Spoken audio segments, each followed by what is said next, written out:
Bilang kinatawan naman ng Bicol Saro Party List, ibinahagi ni Representative Terry Ridon ang ilan sa mga paghahanda na kanilang isinasagawa kaugnay ng patuloy na aktibidad ng Bulkang Mayon. Mula sa Batasang Pambansa, si Julian Bunag, una sa Balita Live. Julian?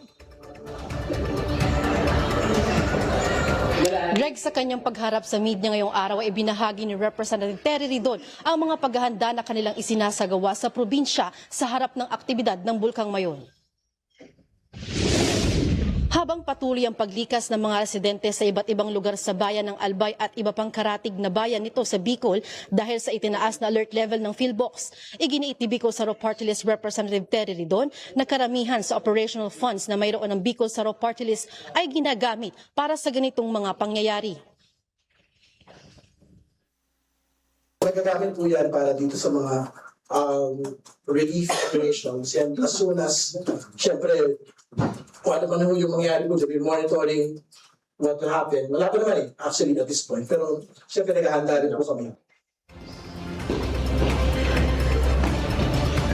Greg, gaya ng iba pang mga ahensya sa bansa, mahigpit ding nakabantay ang Bicol Saro Party List kaugnay nga sa aktibidad na nangyayari sa Bulkang Mayon. Mula rito sa kamera, balik muna sa inyo. Julian, bukod dito sa mga aktibidad ng Bicol Saro, meron pa bang ibang panawagan si Representative Terry Ridon sa kanyang mga kababayan sa Bicol? Greg, bagamat walang direktang pahayag o panawagan ng kongresista sa kanyang mga nasasakupan, patuloy niyang iginiit na kagaya nga ng ibang mga ahensya ng gobyerno sa bansa ay mahigpit silang nakabantay sa anumang posibleng mangyari sa aktibidad ng Bulkang Mayon. Alright, maraming salamat, Julian Bunag.